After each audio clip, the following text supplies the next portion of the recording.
जय सिया राम। नमस्ते। आज मैं आप सबको नमस्ते करके स्वागत कर रही हूँ लीगल एज आफ्टर कॉलेज के यूट्यूब चैनल पर।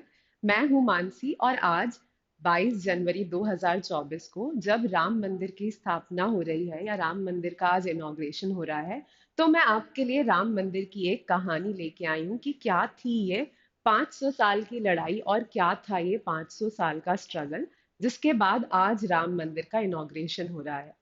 वीडियो शुरू करने से पहले मैं एक डिस्क्लेमर दे देना चाहती हूँ कि मैं किसी भी रिलीजियस पर्पस से या किसी भी रिलीजियस कम्युनिटी की तरफ से आपको ये स्टोरी नहीं सुना रही हूँ। सिर्फ नॉलेज के पर्पस से मैं आपके लिए ये कहानी लेके आई हूँ। तो आइए देखते हैं कि क्या है ये कहानी और क्या क्या हुआ था और किन किन केसेस के थ्रू, लड़ाइयों के थ्रू, टेररिस्ट अटैक्स के थ्रू और बहुत सारी ऐसी चीजों के बाद कैसे अब आज जाके हमारा जो राम मंदिर है उसका इनॉग्रेशन हो रहा है। तो ऐसा माना जाता है कि 1529 में 1529 में या 1528 या 1529 के बीच में मीर बकी करके एक बाबर के एक कमांडर हुआ करते थे, मीर बकी करके, जिन्होंने यहाँ पर बाबरी मस्जिद बनाई थी। अयोध्या में बाबरी मस्जिद स्टैब्लिश करी थी। उससे पहले अयोध्या के जो लोग हैं, जो वहाँ का फोकलोर है और जो वहाँ की कहानियां हैं, उनकी कहानियों के हिसाब से ऐसा माना जाता है कि वहां पर पहले एक राम भगवान का या राम लला का मंदिर था, क्योंकि वो राम जन्मभूमि थी। और उस मंदिर को तोड़कर उसके बाद यहाँ पर बाबर के कमांडर मीर बकी ने अपनी एक मस्जिद बनाई थी। पर इसके कोई भी पुख्ता सबूत नहीं है, बट कहानियों में ऐसा है। उसके बाद जब 1529 में यहाँ पर मंदिर बन गया, तब उस टाइम पर मुगल रूल था। तो किसी ने भी कुछ भी ज्यादा नहीं बोला, हिंदू ज्यादा कुछ नहीं कर पाए और वैसे ही शांत रहे। उसके बाद जब ब्रिटिशर्स आ गए, तब वापस बाबरी मस्जिद के ऊपर बात शुरू हुई। और 1856 और 1857 के टाइम पर यहाँ पर एक कम्युनल वायलेंस हुआ जिसमें हिंदूज चाहते थे कि वो भी वहां जाकर पूजा कर सके या वहां पर अपना मंदिर स्थापित कर सके। इस कम्युनल वायलेंस के बाद 1857 में ब्रिटिशर्स ने क्या करा, एक दीवार खड़ी कर दी और बाबरी मस्जिद के एरिया को दो हिस्सों में डिवाइड कर दिया। एक बन गया आपका इनर कोर्टयार्ड और एक बन गया आउटर कोर्टयार्ड। जो इनर कोर्टयार्ड बना उसमें मस्जिद का हिस्सा था और वहां पर मुस्लिम्स को नमाज पढ़ने की इजाजत थी। और जो बाहर का हिस्सा था, जो आउटर कोर्टयार्ड था, उसको दो हिस्सों में बांटा गया। एक बना राम चबूतरा और एक बना सीता रसोई, जहां पर हिंदूज को पूजा करने की इजाजत थी। इसके बाद हमारा पहला जो केस था, जो फर्स्ट केस था, जो राम मंदिर या राम जन्मभूमि को लेके कोर्ट में लगाया गया, वो लगा 1885 में। 1885 में ये केस महंत रागबीर दास ने लगाया। महंत रागबीर दास ने ये केस लगाया फैजाबाद के कोर्ट में, ये बोलते हुए कि आपने हमें आउटर कोर्ट यार्ड में पूजा करने की परमिशन तो दे दी है, बट वहां पर कोई मंदिर नहीं है, कोई छत नहीं है और भगवान की मूर्ति ऐसे ही रखी हुई है।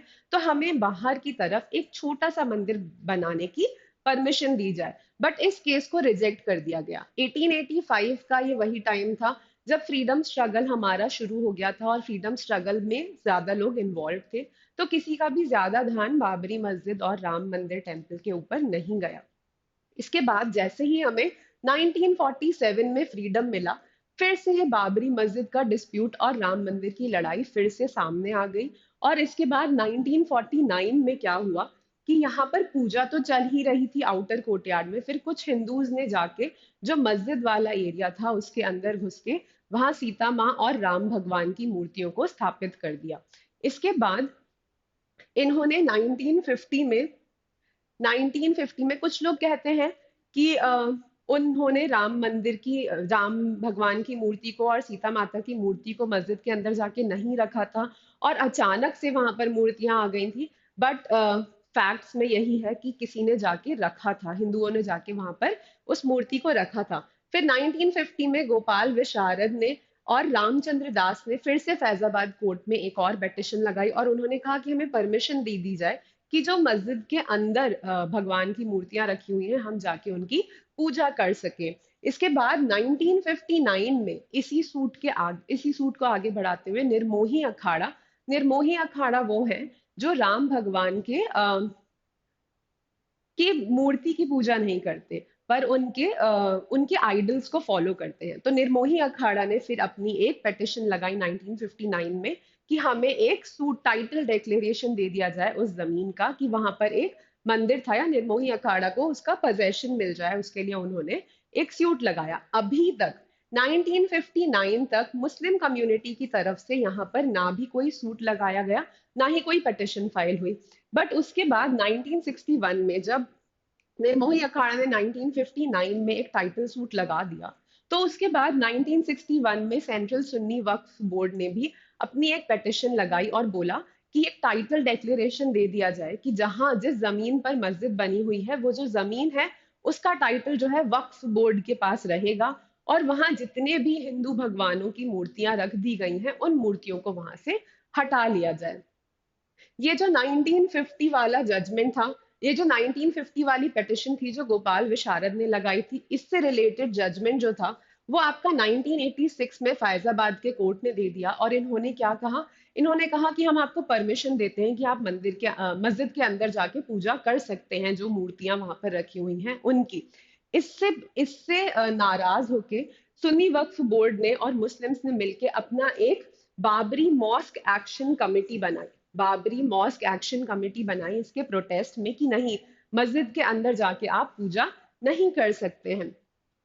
इस तरीके से ये डिस्प्यूट और ज्यादा बढ़ता चला गया। इस डिस्प्यूट को बढ़ता हुआ देख के 1989 में इलाहाबाद हाई कोर्ट ने खुद से इस डिस्प्यूट का कॉग्निजेंस लिया और सारे के सारे डॉक्यूमेंट्स अपने पास बुला लिए।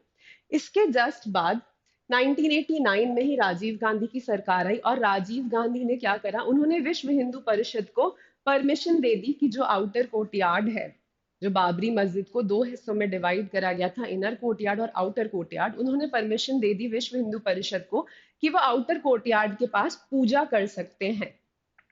फिर इसके बाद 1990 से लेके 1992 तक एल के अडवाणी जी ने अपनी एक रथ यात्रा शुरू करी जो कि सोमनाथ से शुरू हुई और उत्तर प्रदेश तक गई। इस रथ यात्रा में लाखों लोग साथ में जुड़ते चले गए, और वहां पर पहुंच के अयोध्या में पहुंच के फिर यहाँ पर जो भी कर सेवक थे उन्होंने बाबरी मस्जिद का 1992 में डिमोलिशन कर दिया। जिसके बाद 1992 में कंट्री वाइड वायलेंस हुआ, बहुत ज्यादा कम्युनल वायलेंस हुआ। इसी से एसोसिएटेड आपका जो गोधरा ट्रेन कांड था जिसमें गोधरा में पूरी की पूरी ट्रेन जला दी गई थी, वो सभी चीजें यहाँ पर 1992 के बाद हुई।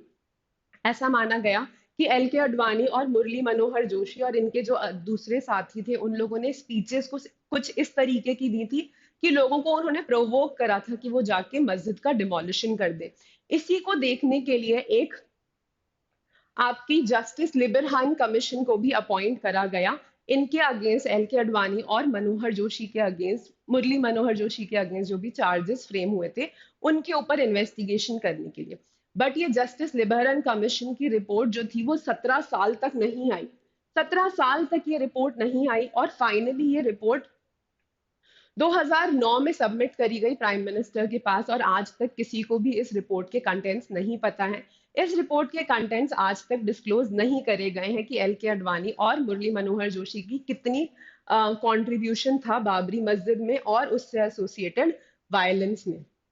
फिर इसके बाद 1993 में पीवी नरसिम्हा राव की गवर्नमेंट आई, और उन्होंने बाबरी मस्जिद 1992 में दंगे होने के बाद पूरी तरीके से बाबरी मस्जिद को सील कर दिया गया। 1992 तक यहाँ पर मुस्लिम्स नमाज भी पढ़ते थे और हिंदूज यहाँ पर पूजा भी करते थे। पर 1993 में इस मस्जिद को पूरी तरीके से सीज कर दिया गया, और पीवी नरसिम्हा राव की गवर्नमेंट ने आसपास के भी 67 एकर्स की लैंड को अक्वायर करा और उस लैंड को भी सीज कर दिया कि वहां पर भी जो आसपास के 67 एकर्स की लैंड है वहां पर भी ना तो नमाज पढ़ी जाएगी ना ही वहां पर कोई पूजा करी जाएगी। इस चीज को चैलेंज करा गया जिसमें डॉक्टर इस्माइल फारूकी का जो जजमेंट आया 1994 में सुप्रीम कोर्ट का, उसमें ये बोल दिया गया कि जो स्टेटस को गवर्नमेंट ने यहाँ स्टैब्लिश करा है वो स्टेटस को मेंटेन रहेगा, और बाबरी मस्जिद जो सील्ड है वो सील्ड ही रहेगी, उसे खोला नहीं जाएगा, और किसी को भी वहां नमाज करने की या पूजा करने की परमिशन या इजाजत नहीं दी जाएगी। इसके बाद 2002 में इलाहाबाद हाई कोर्ट ने अपनी एक बेंच बनाई, और इलाहाबाद हाई कोर्ट ने जो 1989 में यहाँ पर जो डिस्प्यूट टेक ओवर करा था उसके ऊपर हियरिंग स्टार्ट करी, और इन्होंने आर्कियोलॉजिकल सर्वे ऑफ इंडिया को बोला कि आप जाओ वहां पर सर्वे करो और हमें बताओ कि क्या एक्चुअल स्टेटस वो था। आर्कियोलॉजिकल सर्वे ऑफ इंडिया ने बोला कि ट्वेल्थ सेंचुरी में यहाँ पर जरूर एक मंदिर हुआ करता होगा। ट्वेल्थ सेंचुरी में यहाँ पर एक मंदिर था, पर 15th सेंचुरी में हम देखते हैं कि यहाँ पर एक मस्जिद बनाई जा चुकी है। अब ये ट्वेल्थ सेंचुरी और 15th सेंचुरी के बीच में क्या हुआ, इस बारे में आर्कियोलॉजिकल सर्वे ऑफ इंडिया ने कुछ भी नहीं कहा कि यहाँ बीच में मंदिर तोड़ा गया कि क्या हुआ या क्या हुआ, इस बारे में कुछ भी नहीं बोला गया। बस इतना ही बोला गया कि ट्वेल्थ सेंचुरी में यहाँ पर एक मंदिर था और 15th सेंचुरी में यहाँ पर एक मस्जिद बना दी गई थी। इस बेसिस पर इस बेसिस पर 2010 में इलाहाबाद हाई कोर्ट ने ये किया कि इन्होंने बाबरी मस्जिद वाले एरिया को 3 हिस्सों में डिवाइड कर दिया। पहला हिस्सा इन्होंने दिया मुस्लिम कम्युनिटी को और बोला कि आप यहाँ पर एक मॉस्क बना लीजिए। दूसरा हिस्सा इन्होंने दिया हिंदू कम्युनिटी को और वहां बोला कि आप वहां पर एक टेम्पल बना लो। और तीसरा जो पोर्शन था वो इन्होंने निर्मोही अखाड़े को दे दिया। इसके बाद इस जजमेंट के बाद सुप्रीम कोर्ट में बहुत सारी अपील्स फाइल करी गई और सुप्रीम कोर्ट ने उन सभी अपील्स पर स्टे करा दिया। ऑलमोस्ट 36 पेटिशंस यहाँ पर फाइल करी गई थी। उसके बाद फाइनली 2017 में जस्टिस कहर ने सोचा कि इन पेटिशंस को एंटरटेन करते हैं और एक मीडिएशन कमेटी बिठाते हैं। इससे पहले 2002 में जब अटल बिहारी वाजपेयी आए तो उन्होंने भी सोचा कि बहुत हो गया ये, इसको हम एक मीडिएशन के थ्रू सॉल्व करने की कोशिश करते हैं। बट ये जो 2002 में अटल बिहारी वाजपेयी ने यहाँ मीडिएशन करवाया वो मीडिएशन फेल हो गया।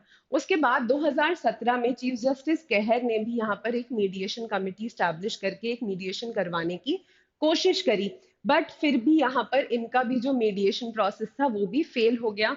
फिर फाइनली 2019 में जस्टिस रंजन गोगोई ने यहाँ पर एक 5 जज बेंच स्टैब्लिश करी और इस मैटर की हियरिंग चालू करी। इन्होंने भी सबसे पहले मैटर को एक मीडिएशन के लिए भेजा, जो कि मीडिएशन हेड कर रहे थे फॉर्मर सुप्रीम कोर्ट जज justice F M Khalifulla. Justice F M Khalifulla और श्री श्री रविशंकर और eminent advocate Sriram Panchu, इन इन 3 लोगों से मिला के यहाँ पर ये मीडिएशन कमेटी बनी थी। बट ये वाला मीडिएशन जो था ये भी फेल हो गया। इसके बाद 40 दिन की हियरिंग होने के बाद यहाँ पर आपके सुप्रीम कोर्ट ने 9 अक्टूबर 2019 को अपना अयोध्या मैटर से एसोसिएटेड वर्डिक्ट पास करा। इस बीच में एक और मैं आपको इंटरेस्टिंग फैक्ट बताती हूँ। 2005 में अयोध्या जो टेम्पल या बाबरी मस्जिद वाला जो एरिया है वहां पर एक टेररिस्ट अटैक भी हुआ था, जिसमें काफी सारे सीआरपीएफ के जो सोल्जर्स थे वो भी मारे गए थे। और इस टेररिस्ट अटैक का पर्पस ही ये था कि इंडिया में कम्युनल वायलेंस इनिशिएट हो जाए। तो इस तरीके की भी काफी सारी चीजें इस लैंड पर हमने देखी। उसके बाद 9 अक्टूबर 2019 को जब हमारा सुप्रीम कोर्ट का वर्डिक्ट आया, उस वर्डिक्ट में क्या किया गया, उस वर्डिक्ट में इस जमीन को जो भी 2.77 एकर्स की जमीन थी, इस पूरी की पूरी जमीन को राम टेम्पल के लिए दे दिया गया, राम लला को दे दिया गया और कहा कि इस जमीन पर आप एक टेम्पल कंस्ट्रक्ट कर लीजिए। और साथ में बोला गया कि 3 महीने के अंदर अंदर टेम्पल के कंस्ट्रक्शन के 3 महीने के अंदर अंदर एक ट्रस्ट बनाया जाएगा जिसमें निर्मोही अखाड़ा को एक प्रॉपर से दिया जाएगा। बट निर्मोही अखाड़ा का सिविल टाइटल में कोई भी इंटरेस्ट नहीं है, तो इसलिए उन्हें कोई भी जमीन नहीं दी गई। और साथ में बोला गया कि जैसे ही ये 2.77 एकड़ जमीन रामलला को दी जाएगी मंदिर बनाने के लिए, उसी टाइम 5 एकड़ जमीन जो है वो मस्जिद बनाने के लिए सुन्नी वक्फ बोर्ड को भी दी जाएगी, अयोध्या में ही थोड़ा आगे या थोड़ा उससे दूर। और ये जो जजमेंट था ये हमारा दिया था जस्टिसेस शरद अरविंद बोबडे, धनंजय डीवाई चंद्रचूड़, अशोक भूषण, अब्दुल नजीर और रंजन गोगोई, जो उस टाइम पे चीफ जस्टिस ऑफ इंडिया थे। इन्होंने मिलके ये जजमेंट प्रोनाउंस किया था। ये सेकेंड लॉन्गेस्ट हियरिंग चली थी इस जजमेंट की in the history of constitution, in the history of independent India. Second longest hearing थी जो कि पूरी आपके 40 डेज तक यहाँ पर हियरिंग चली थी। यहाँ पर दो मेजर इश्यूज उठाए गए थे। पहला इशू ये था कि जो बाबरी मस्जिद है उसका अब एडवर्स पोजेशन हो गया है। आज से 500 साल पहले जो भी हुआ हो, बाबर ने जो भी किया हो, बट इतने टाइम से वहां मस्जिद है तो वहां एडवर्स पोजेशन हो गया है, जिस पर सुप्रीम कोर्ट ने कहा था कि वो जमीन जो है, वो मस्जिद जहां बनी हुई है, वो फर्स्ट डे से ही डिस्प्यूटेड जमीन है। और ऐसा नहीं है कि वहां कभी डिस्प्यूट ही नहीं था। तो जब जिस जमीन पे डिस्प्यूट था वहां एडवर्स पोजेशन हो ही नहीं सकता। उसके बाद दूसरी चीज ये बोली गई, सुप्रीम कोर्ट ने भी हेविली रिलाय किया आर्कियोलॉजिकल सर्वे ऑफ इंडिया की गाइडलाइंस पर, और रिलाय करके बोला कि यहाँ से हमें ये प्रूफ तो मिलता है कि वहां एक मंदिर हुआ करता था, बट जो मुस्लिम कमिटी है या जो मुस्लिम्स ने अपना वक्फ बोर्ड बनाया है, जो मुस्लिम्स की पिटिशंस है, उसमें उन्होंने ऐसा कोई भी प्रूफ नहीं दिखाया है जिसमें ये स्टैब्लिश हो रहा हो कि पहले से ही वहां पर मस्जिद थी। और इस वजह से प्रीपॉन्डरेंस ऑफ प्रोबेबिलिटी के आर्ग्यूमेंट को अडॉप्ट करते हुए, उन्होंने का बर्डन ऑफ प्रूफ का प्रिंसिपल अडॉप्ट करते हुए सुप्रीम कोर्ट ने हिंदूज के फेवर में ये जजमेंट दिया था। और उसके बाद ये पहला केस है जहां पर किसी सिविल सूट के लिए, वो भी सिविल टाइटल डिस्प्यूट के सूट के लिए, सुप्रीम कोर्ट ने article 142 of constitution of India को इन्वोक किया था और बोला था, in order to do complete justice करने के लिए ये जो 5 एकड़ की जमीन है ये हम अलग से मॉस्क को दे रहे हैं। यहाँ पर इन्होंने आर्टिकल 142 को इन्वोक किया था, और ये पहला ऐसा केस है सुप्रीम कोर्ट की हिस्ट्री में जिसमें सिविल सूट और टाइटल डिस्प्यूट के केस में यहाँ पर आर्टिकल 142 को इन्वोक करा गया था। इसके बाद एक और चीज यहाँ पर आई थी जिसको हम कहते हैं places of religion, places of worship act. Places of worship act को भी यहाँ चैलेंज किया गया था और बोला गया था कि प्लेसेस ऑफ वर्शिप एक्ट जो है उसकी जो डेट ऑफ एनफोर्समेंट है उससे काफी पहले से ये राम जन्मभूमि डिस्प्यूट जो है, अयोध्या बाबरी मस्जिद डिस्प्यूट जो है, ये उससे बहुत पहले से चला आ रहा है। और इसीलिए प्लेसेस ऑफ वर्शिप एक्ट की एप्लीकेबिलिटी इस डिस्प्यूट पर नहीं है और वो एक्ट यहाँ पर एप्लीकेबल नहीं होगा। इन सब ग्राउंड्स के चलते हुए जो जजमेंट था वो रामलला के फेवर में दिया गया था। अब हम जान लेते हैं कुछ बहुत ही मजेदार फैक्ट्स इस टेम्पल से एसोसिएटेड। जब 2019 में जजमेंट आ गया तो 2019 से लेकर 2024 तक टेम्पल का कंस्ट्रक्शन चला। 2024 में अभी टेम्पल का कंस्ट्रक्शन अभी भी चल ही रहा है, पूरा कंप्लीट नहीं हुआ है, बट जो मेजर पोर्शन है वो कंप्लीट हो गया है और इसीलिए आज यहाँ पे इनॉग्रेशन होने जा रहा है। यहाँ पर जैसे ही टेम्पल का कंस्ट्रक्शन स्टार्ट हुआ, टेम्पल के कंस्ट्रक्शन के लिए श्री राम जन्मभूमि तीर्थ क्षेत्र के नाम से ट्रस्ट बनाया गया। ये ट्रस्ट जो है इसमें निर्मोही अखाड़ा को प्रॉपर प्रॉपर पोजीशन दी गई और इसी के बेसिस पर जो भी कंस्ट्रक्शन का काम है वो करवाया गया। जब यहाँ पर भूमि पूजन हुआ तो गंगा, यमुना, सरस्वती 3 नदियों का पानी यहाँ पर लाया गया और उन नदियों को ही उस पानी को ही यहाँ की भूमि पूजन के टाइम पर इस्तेमाल करा गया। 25 मार्च 2020 को जो वहां पर ओरिजिनल मूर्ति थी जो मस्जिद के अंदर रख दी गई थी, और जो पहले से राम चबूतरा और सीता रसोई में जितनी भी मूर्तियां थी उन सबको वहां से शिफ्ट कर दिया गया मंदिर के प्रॉपर कंस्ट्रक्शन के लिए। और जो गुजरात की सोमपुरा फैमिली है वो फैमिली यहाँ पर कंस्ट्रक्शन का डिजाइन और वो सब कुछ सोमपुरा फैमिली बना रही है। और माना जाता है कि सोमपुरा फैमिली ने ही जो गुजरात में सोमनाथ टेम्पल है उसका कंस्ट्रक्शन करा था और उसका डिजाइन बनाया था आज से काफी साल पहले। पूरा कंस्ट्रक्शन कंप्लीट होने के बाद, अभी यहाँ पे पूरा कंस्ट्रक्शन कंप्लीट नहीं हुआ है, पर पूरा कंस्ट्रक्शन कंप्लीट होने के बाद ये दुनिया का थर्ड लार्जेस्ट हिंदू टेम्पल बन जाएगा। और साथ ही साथ इसकी कैपेसिटी होगी कि एक दिन में यहाँ पर 70,000 लोग यहाँ पर दर्शन करने आ सकते हैं। 70,000 भक्त यहाँ पर एक दिन में आ सकते हैं। Excuse me. Larsen and turbo या L&T जो कंपनी है उसने राम मंदिर के कंस्ट्रक्शन के लिए फ्री में कंसल्टेशन दिया और यहाँ पर कोई भी चार्ज नहीं ली। काफी सारे IIT जैसे IIT रुड़की, IIT मद्रास और IIT गुवाहाटी